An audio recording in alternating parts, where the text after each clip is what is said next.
The story of King Arthur is known throughout the world, with the fabled Camelot, the casting of Excalibur into the lake, and Arthur's burial at the Isle of Avalon. Now, these are just a few of the enchanting themes in the ancient saga that historians have long considered to be pure fantasy. But after recently coming across two books, The Lost Tomb of King Arthur and King Arthur the True Story by Graham Phillips and Martin Keatman, they present a compelling evidence that such legends were actually based on real events. Now, this really piqued my interest on reading about it. I've even managed to visit some of the places they mention in the book, which are said to be connected with the legend of King Arthur. There has been many claims associated with King Arthur at just as many locations throughout England, and it does get difficult to separate fact from fiction sometimes. However, there may be more truth to the following account as to the legend of King Arthur having been based on an actual person. An ancient manuscript still preserved at Oxford University is believed to reveal the whereabouts of King Arthur's long-lost tomb. And it suggested that the tomb is not in Glastonbury, as popular myths maintain, but it's an ancient site in the Shropshire countryside near Bastchurch, and it's called the Birth. And during the Middle Ages, many tales were written about King Arthur and his knights, and most are clearly an invention or fantasy. But a manuscript, which was written 3 centuries before most of these tales were ever thought of, records that Arthur had been an actual historic figure. A 9th century writer called Ninnius, in the history of the Britons, the native Celts, refers to Arthur in a purely historical context. I managed to get hold of a copy of that book and I haven't managed to read it yet. Now, Ninnius tells us Arthur was one of the last of the British leaders to make a successful stand against the Anglo-Saxons around the year 500. And just imagine, if Arthur had lived in the late 5th century or early 6th century, he would not have been a king wearing shining armour, but a Celtic chieftain struggling against foreign invaders. The context of kings in shining armour, knighthoods, chivalry, all this existed where things were of a later medieval style. Arthur and his warriors would have been very different to the knights of the Round Table if they'd existed around the 5th century. Now, I'd imagine warlords of the 5th century would have wore late Roman style armour, and their fortifications were probably not huge Gothic castles but wooden stockades, and probably used the old Iron Age hill forts. So when most people think of the Arthurian stories, they recall the fanciful tales of knights in shining armour, wizards, dragons. So many historians continue to doubt that King Arthur was a real historic figure, which is understandable. Plus, no contemporary inscription or historical document of any archaeological find from the period in question has yet to uncover bearing Arthur's name. Well, not that I know of. But when you consider from this time when law and order civilization were breaking down, and the continual infighting after the Romans had left, and then the Anglo-Saxons, very few written records of any kind have survived. And I would think many historical figures went unrecorded, and many have been forgotten completely, as records remained unwritten, lost or destroyed. So the oldest surviving work was that by Ninnius. But the Anglo-Saxons' own records and evidence from archaeology shows that they were pushed back to eastern Britain for around 2 decades, between 500 and 520. Now, this all implies that during this time the Britons had a powerful unifying leader. During the Dark Ages, British warriors were often given the honorary title of a real or mythological animal, thought to represent their prowess in battle. So the name Arthur It seems to have been derived from the Old World Arth, meaning bear, and the writing of a monk Galdus in AD 545 records that a chieftain called the Bear ruled from Vericonium around the year 500. Now this links the king Owain Thantgwyn, who was king of Powys around AD 500, to Arthur and the name Arthur, or the Bear. Now the Bear was not actually a name but a title, or what you call a battle name. For instance, Owain's father's battle name was known as Terrible-Headed Dragon, which in Welsh can be translated to Uther Pendragon, who was Arthur's father in the Arthurian legends. And back in the Dark Ages, Powys used to encompass most of the Midlands from the base of Vericonium, which is now Rochester in Shropshire. So King Owain was actually a chieftain of the Cornovi tribe, who lived around Vericonium, the Roman city. He married a local girl too, the good lady Guinevere, who came from Oswestry. The Welsh name for the hill fort was Caer Ogifan. Hopefully I pronounced that right. This means city of Gogifam. Now, according to legend, Gogifam was the father of Queen Guinevere, and therefore father-in-law of King Arthur, and it's said to have been the birthplace of Queen Guinevere. And Old Oswestry was among the largest of the forts within the territory of the Celtic Cornovi tribe, who enlarged the Iron Age defences to form an impressive fort of 68 acres, defended by a series of 5 ramparts. Now the fort appeared to be being deserted during the Roman period, but it's likely due to the importance of Oswestry that it was reoccupied during the Anglo-Saxon period. Now this made political sense. Arthur would have wanted to bind the family that controlled access to Powys in close alliance. Now apparently the name Guinevere derives from the Welsh name Gwenhwyfar, which is a white lady of Celtic mythology.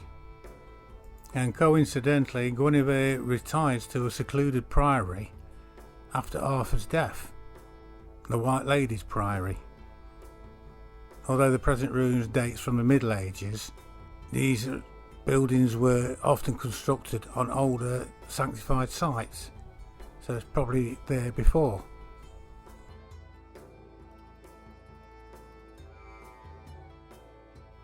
Now in early Welsh poetry, it says that the treasure of Powys, being the crown jewels of King Arthur himself, were hidden at the site of Much Wenlock Priory,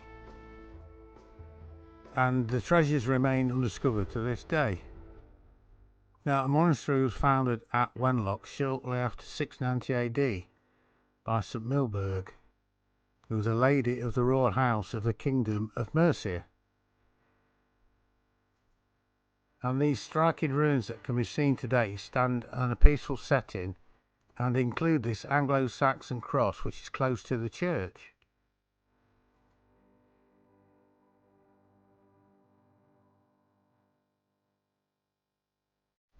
Now legend says that Arthur became king by drawing a sword from a stone. The local folklore cites this event at Mitchell's Fold. Spectacular place. Now in the 5th century, leadership disputes between rival warriors were often resolved in single combat, the victor drawing a sword of office from a stone altar, a practice that may have given rise to the legend of the sword and the stone. And these ancient Britons are said to have used megalithic circles for tribal rights and kingship duels. It could have been fought at St Michael's Fold. It's set with dramatic moorland views, and it was erected over 4,000 years ago, and many legends are connected with the site. And at around 80 foot in diameter, the ancient ring is believed to have been both religious and ceremonial. The 12th century Welsh annals record that Arthur died at the Battle of Camelot. On the eve of the battle, Arthur rallied his men to a ford of the Cross, a river crossing that can be seen today, now marked by Shiregrove Bridge. And the likelihood that the Battle of Camelot was historically fought here is further supported by the name of the river, the Camelot, possibly a derivation of Camelot. So in this strategic location, it is possible that the historic King Arthur made his last encampment before he fell on the field of battle.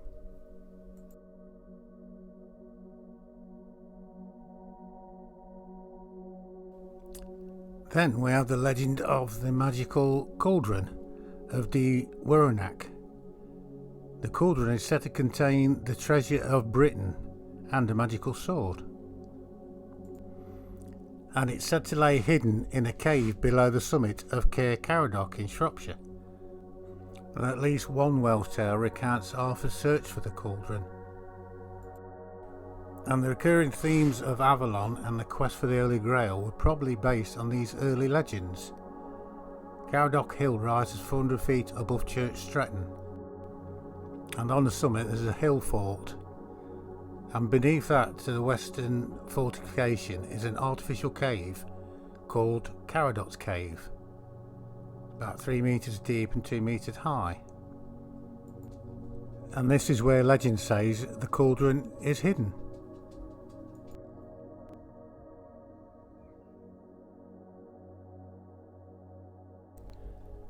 Viriconium in Rochester. It began as a legionary fort, and a settlement grew up around the fort and became a thriving city of great importance. And when the Romans left Britain in AD 410, most Roman towns were abandoned, but Viriconium continued to be occupied, with the site becoming the headquarters of a British chieftain. This leads to an interesting theory, as archaeological excavations at Viriconium have revealed that there was a major rebuilding of the city around AD 500. And the nerve centre of this new Viriconium was a massive winged building that appeared to have been the palace of an extremely important warlord. It may well have been the seat of power for the chieftain who led the Britons at the time that Arthur is said to have lived. And the stories of King Arthur say that he was the most powerful British leader and ruled from the most important British city around the year 500. And historically, Viriconium had been the most important British city at the time. In other words, from the archaeological perspective, Viriconium was the most likely capital of historic King Arthur.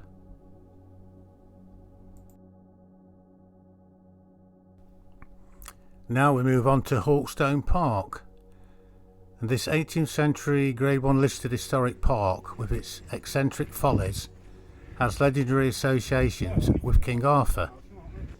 And legends recount how in the time of King Arthur the Red Castle belonged to 3 giants.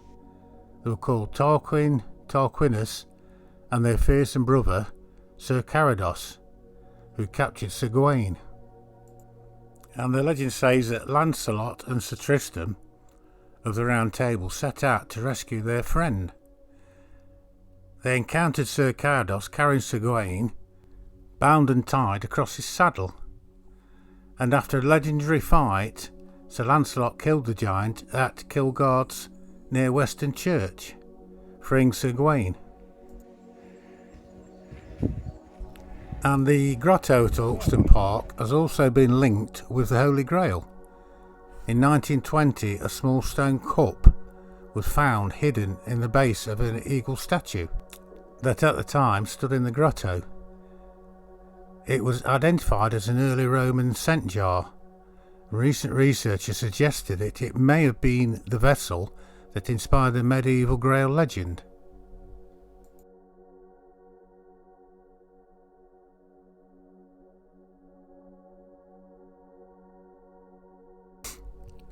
As you come into the car park at Hawkstone park, you see this large, ancient-looking standing stone. I don't know if it's authentic or not. Can't find anything out about it yet.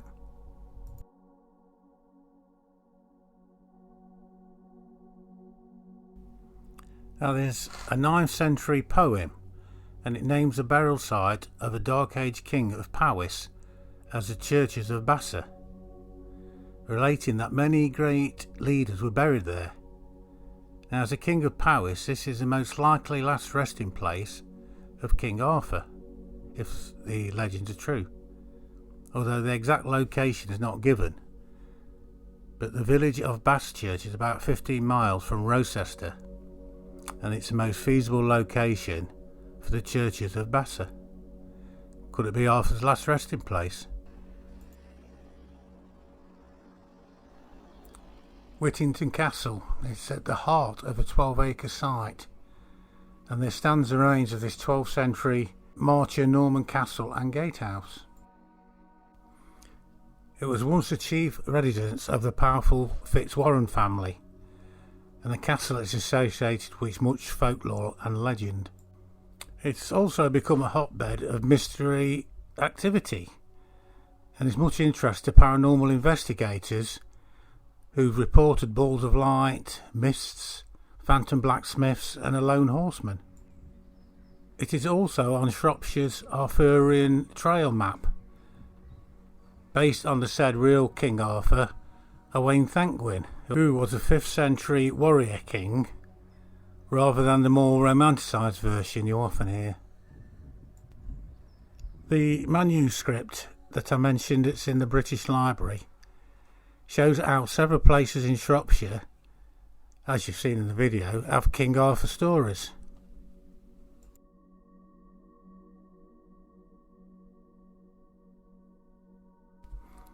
Now the castle is said to have ended up in the hands of a descendant of Owain's in the 13th century.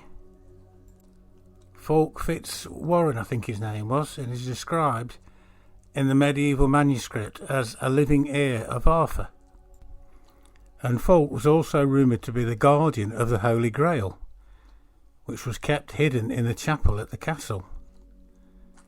Many Arthurian tales describe the Grail as being in the White Castle, which Whittington is known as locally due to its light-coloured stone.